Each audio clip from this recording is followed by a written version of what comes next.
Hey there, welcome to another episode of the Bonsai Stuff podcast. It's me, Scott Martin, as always, from Bonsai Matsu in sunny old Melbourne, Victoria, Australia. And I just wanted to start the podcast with a positive theme, a positive thought.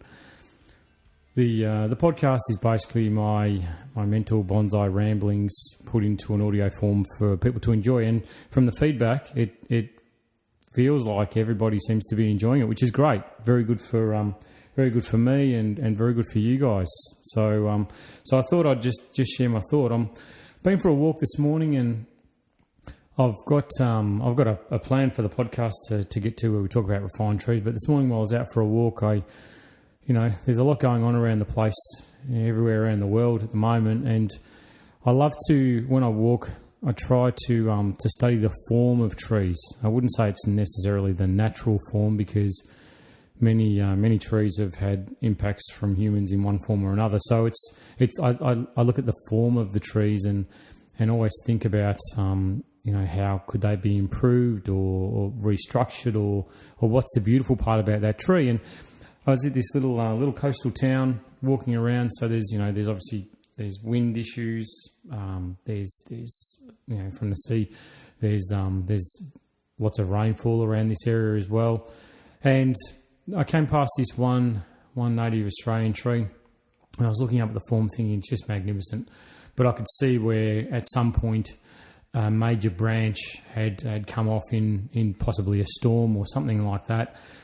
And then I started thinking, there's definitely beautiful form and natural influence on the tree, and it's got taper, it's got this, it's got that. It's if I imagined it being in a bonsai pot at a reduced size, the foliage was perfect, the flowers were perfect, and I was looking at this big awful scar, this hollow on this tree, thinking the impact that must have had upon the tree itself, and how negative it must have been, and the consequences of something like that. And just at that point, when I was thinking about all the negative things about this poor tree and incident I'd been through, a couple of little native Australian parrots popped their heads out of the hollow. And I swear it just made me smile and think, for everything, every negative or every adverse action, there's always something positive. There's always a nice positive spin that we can put on these things. So, I thought then about applying it to bonsai, and it's always the tree that you buy that has an issue with it. And I've said it before and I'll say it again. I think that as your bonsai get older, it's those imperfections, those flaws, it's the hollow that the parrots live in. It's those things that make you stop and spend time with it and look at it and add value to it in your own eyes. Not monetary value. I'm talking about personal value of your trees. And, the search for perfection, sometimes it's the imperfections that make it perfect. So anyway, there's a positive thought for today, and I'll get into the podcast right now for you.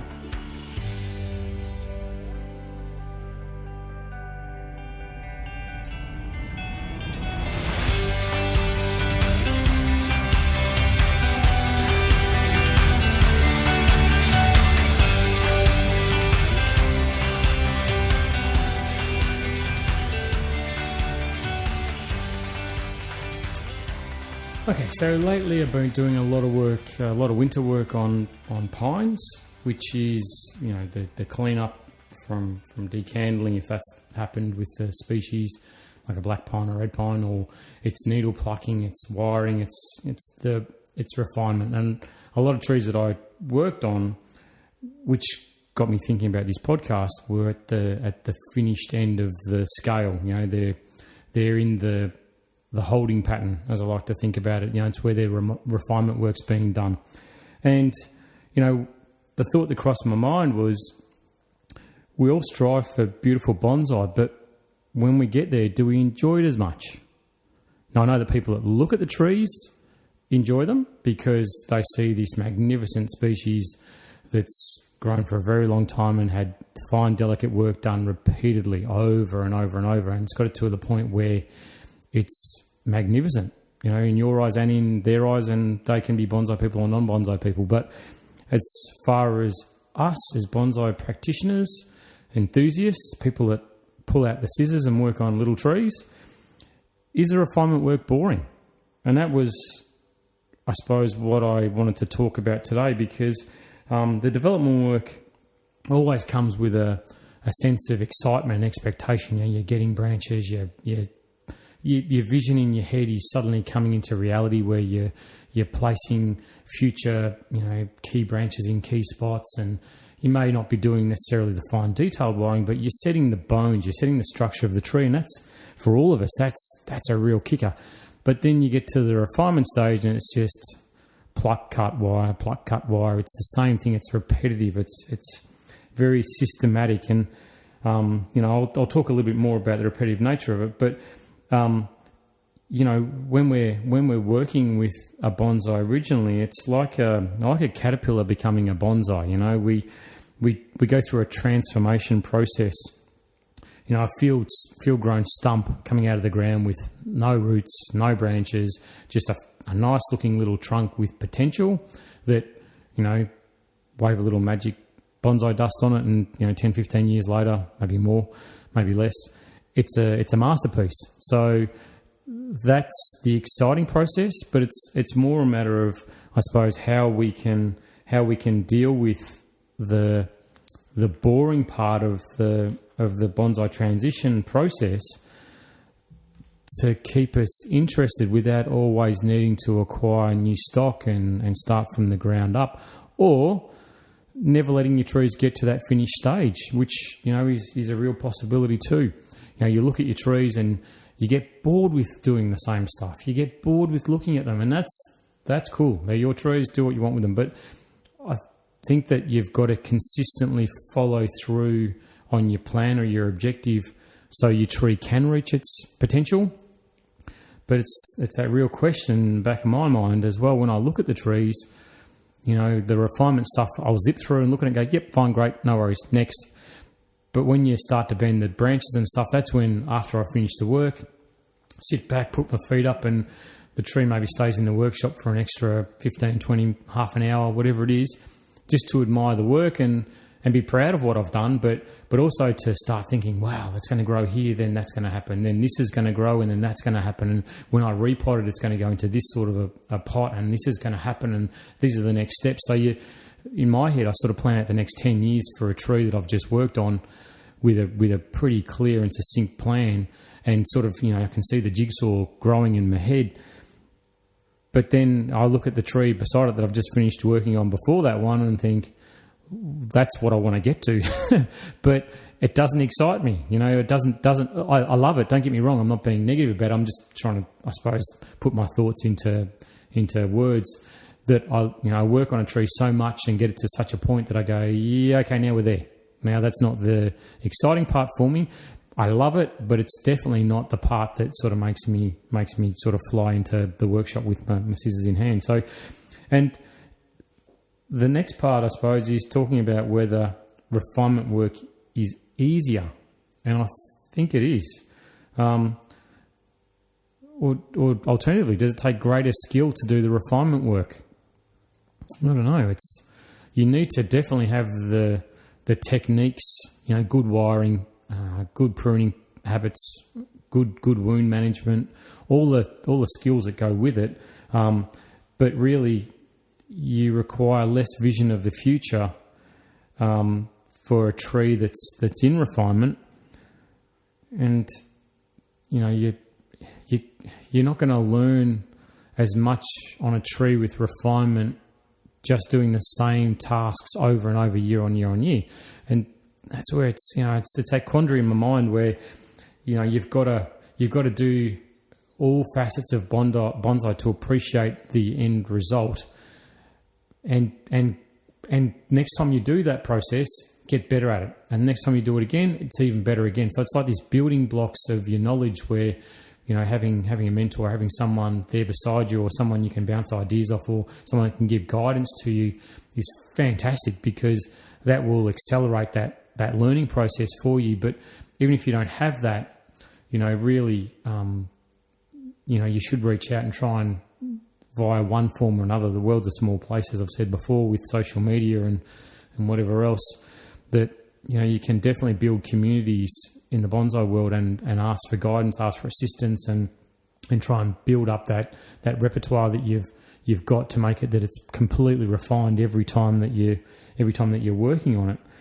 So I was thinking then it sort of evolved into the basic processes of how to build structure on trees, and going from development to refinement, and it's wiring. Wiring is, I kept coming back to the structural stuff, and the methodology of clip and grow is fantastic.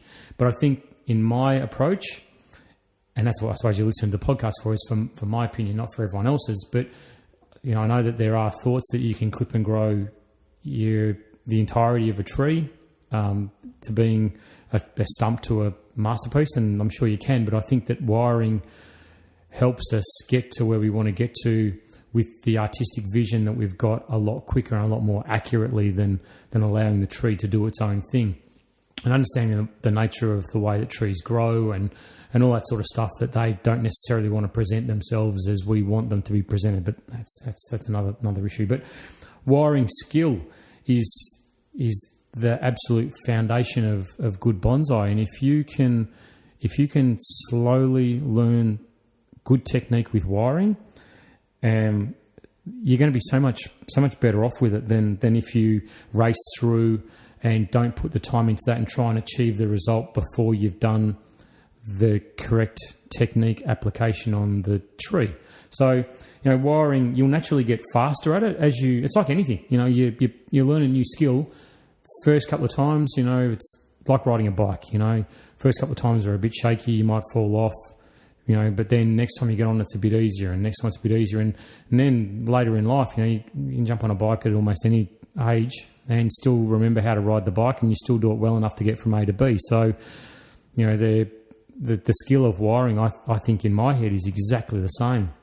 And it's one of those things that you need to put time into, you need to put effort into, and you need to put concentration into. You really need to make sure that every application of wire on that tree at any point in its life is not rushed, and it's done to the best of your ability.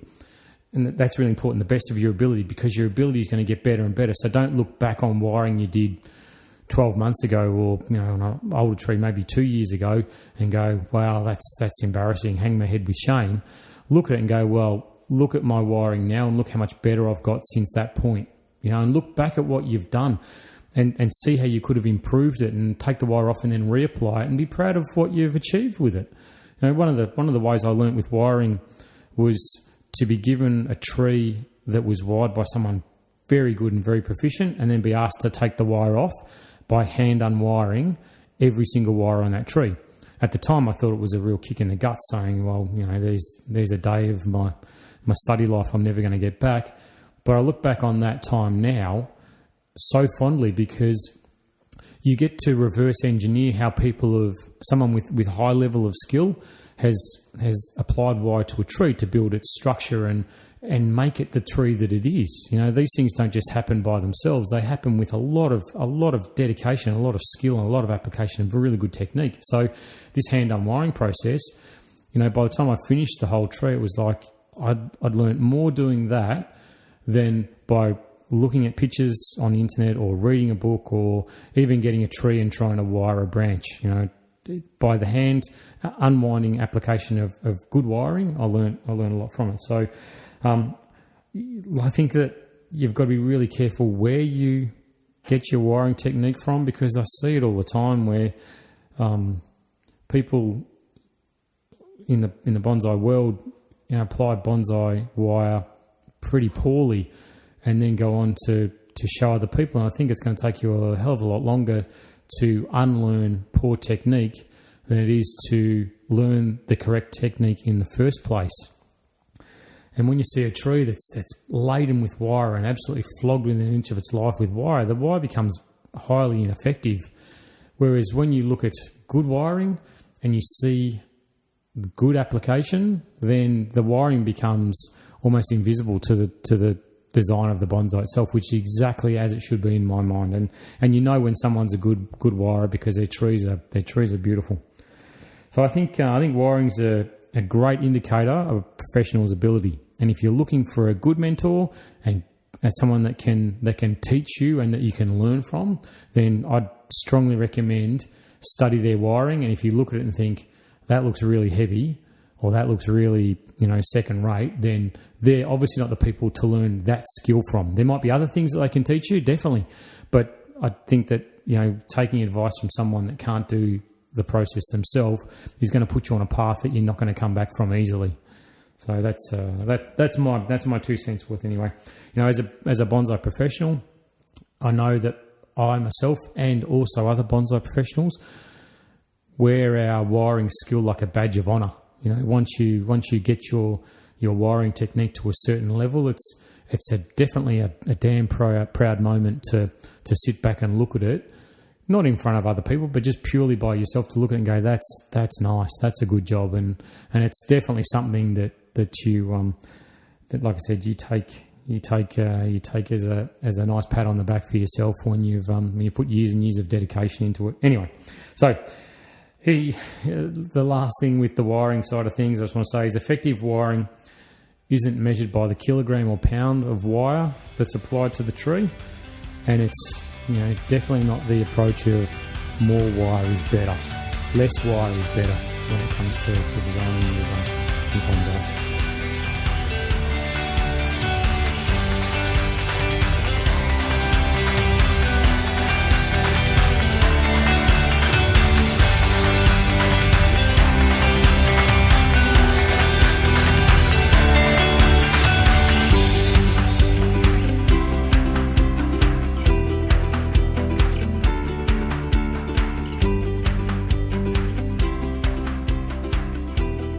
Okay, so just to recap.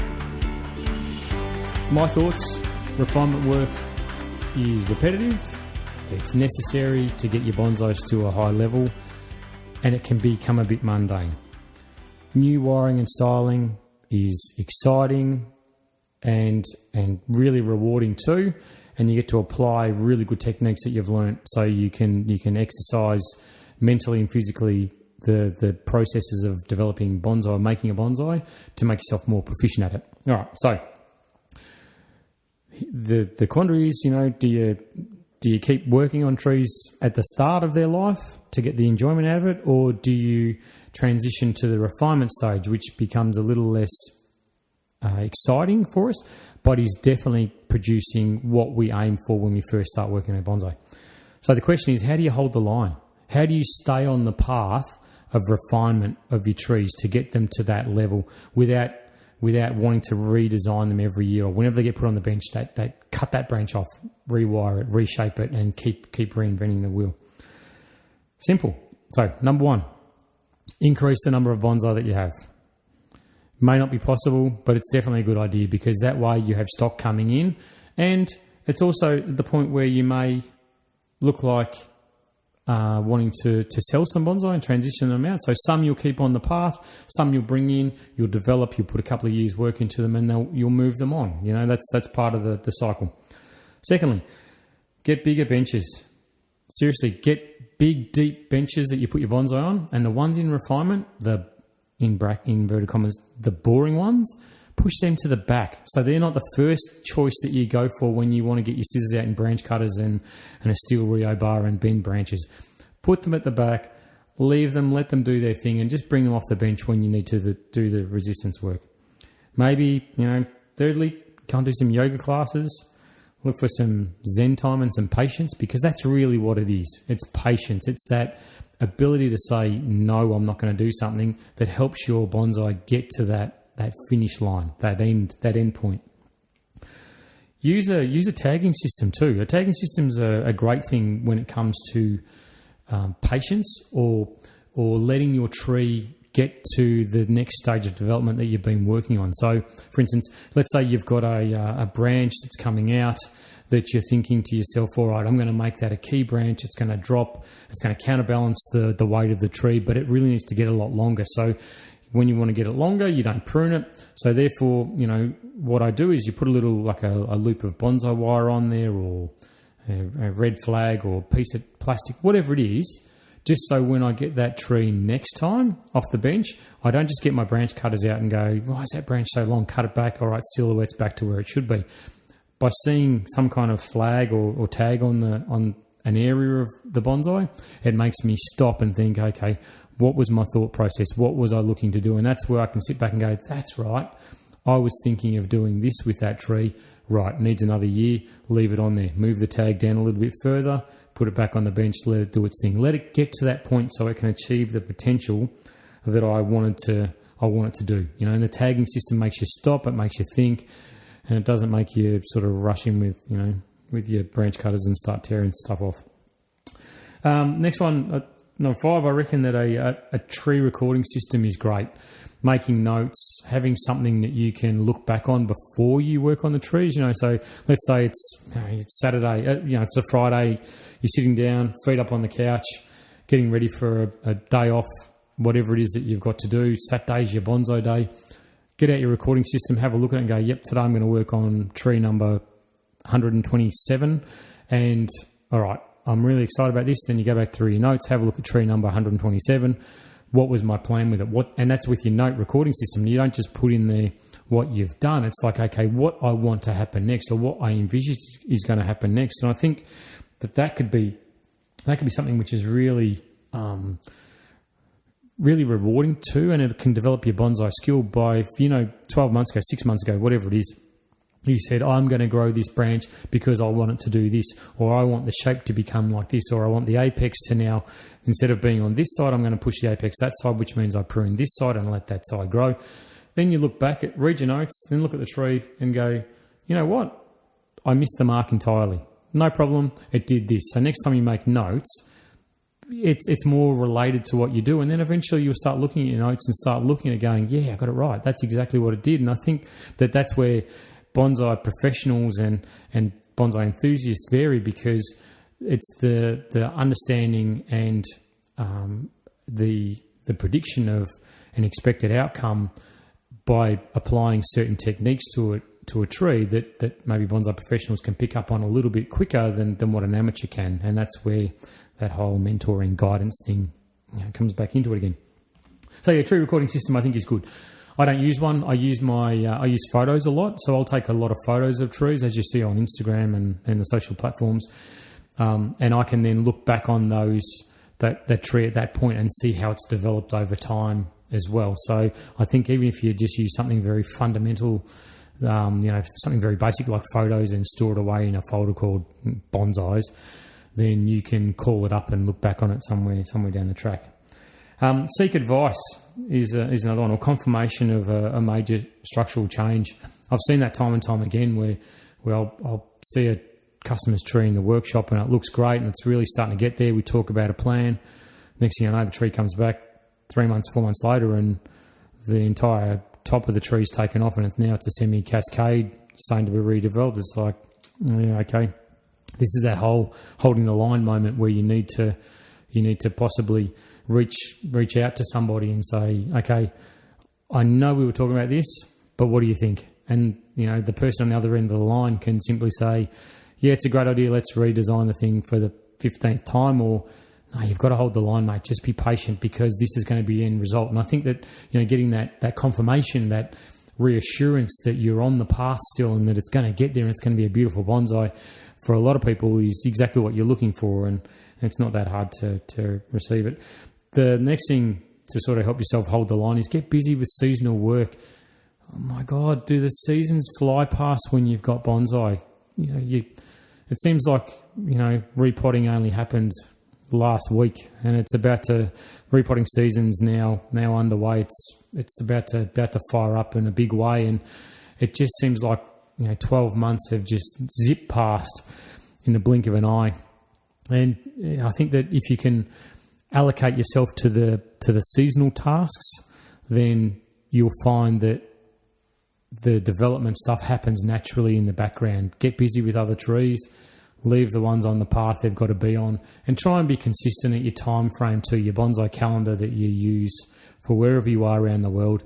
The bonsai calendar that you use for the timing of your works, try and keep that pretty consistent. So if you're working on black pines in May, June, then make sure you always work on them in May, June.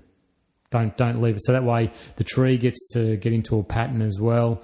it allows it enough time in between works that you're doing on it to recover and gain its strength again, and just be a little tree. So the last thing that you can use for holding the line is weeding. Go and weed your bonsais. There are always weeds to pull. So if you've got something you're looking to fill in a couple of hours on your trees, and you've only got trees that are on a path, then just go and weed them, because I'm telling you that if you've weeded them last week, they'll need weeding again this week. Those rotten things just never seem to go away. So just all I'm saying is I think that you need patience with these things to achieve the end result. I started by saying I think refinement work is boring, and yeah, look, it might be boring, but I love it. I really do. I love the satisfaction that I feel at every single stage of a bonsai's development. I don't care whether it's the first time I'm putting wire onto a tree, or the first reed pot out of a grow pot into a bonsai pot, or the transition from a crappy, cheap bonsai pot into a high-end, finished, refined Japanese bonsai pot, whatever it is, or a local Australian maker's pot that I've had sitting on the shelf for 2 years waiting for the tree to get to the point where I think it's worth going in the pot. Or whether it's simply going through a tree and making a few cuts, taking off a few wires, reapplying those wires, and getting it back into that beautiful position so I can, put it back on the bench and enjoy it for another 12 months. It doesn't bother me. I don't think refinement work is boring. I think refinement work is absolutely necessary.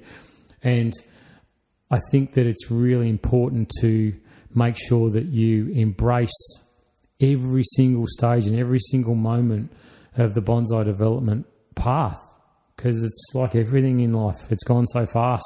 It moves on. That tree that you bought that you picked up for $20 in a bargain bin at a throw-out section of the bonsai nursery, 20 years later you're looking at it and it's a magnificent thing, and you can't believe that you picked it up for $20. It's that happens more and more, and at the start of the journey you can't see. It's like a kid, when they're little, time goes so slow, but you talk to that kid when they're 20, thinking of buying properties and moving out and doing all sorts of things, and it goes in the blink of an eye. Same as bonsai. So I think that it's really important to have a plan. That's the most important. It's really important to get help, to seek assistance. You don't have to be solo with this stuff. There's so many people out there that are definitely willing to help in one way or another, and there's great mentors out there that can definitely pass on knowledge and skills. There's sharks in the water, so just be a bit mindful of that. But also just be consistent with your trees. It's the inconsistency of application, jumping from one path to the next that ultimately ends up with you putting into the green bin. That that the bonsai then that never achieves anything. You get completely disheartened because bonsai's bitten the dust. But you find that as you start to slow things down a little bit and you start taking appropriate steps at the appropriate times, and your collection starts to mature, then you can be very happy and very, very pleased with what you've done. So definitely hold the line and definitely enjoy every single step along the way.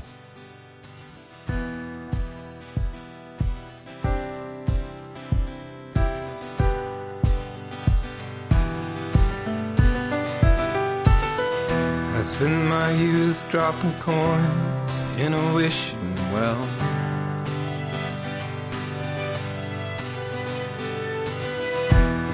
One day that I would find a story to tell.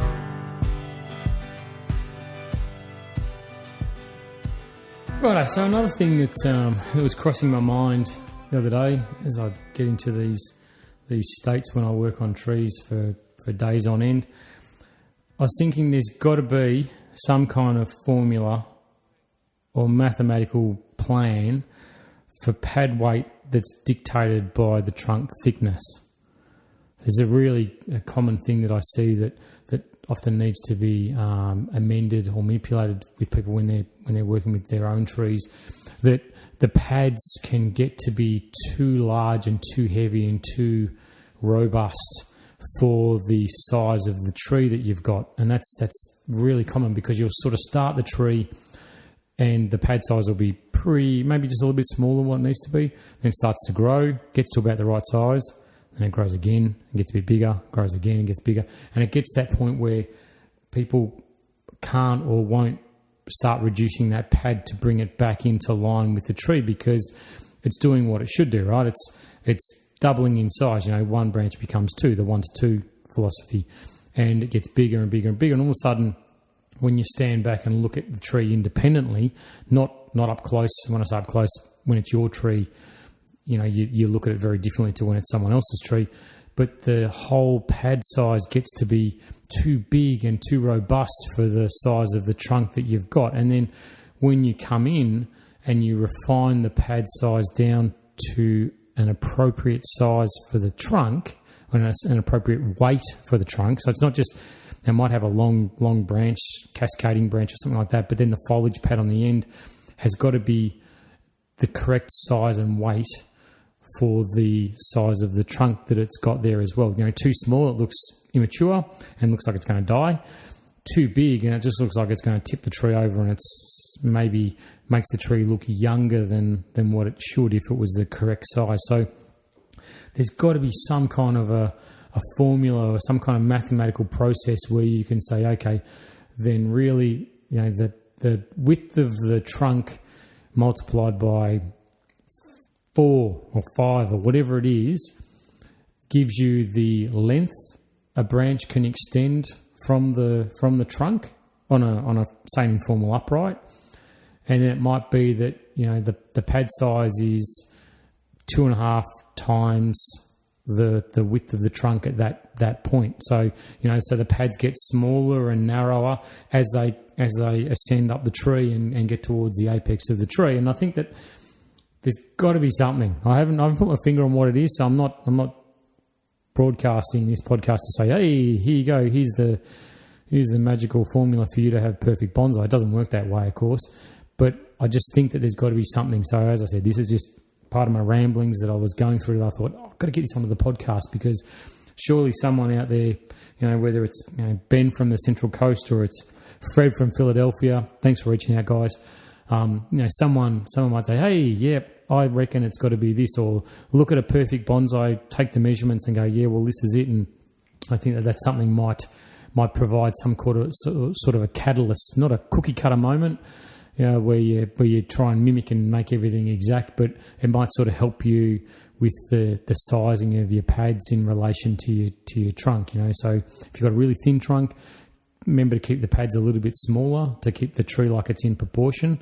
And if it's a bigger tree, then don't keep really small pads, because they're just going to look funny on a massive trunk. That's all. So depending, of course, what stage the tree's up to, obviously the pads will look too small and then they'll grow to where they get to. But it's really important to make sure that every time you're working on your trees, that you're looking with your refinement process, how can I shorten things? How can I push the growth back in closer? And not snaking wiring or anything like that, like we've talked about in previous podcasts. It's more about how can I refine this and cut it back so I can get those inner buds to take over and start to make the tree look more and more compact year on year on year, and make it into the beautiful little butterfly bonsai that it is. So there you go. That's where that's at.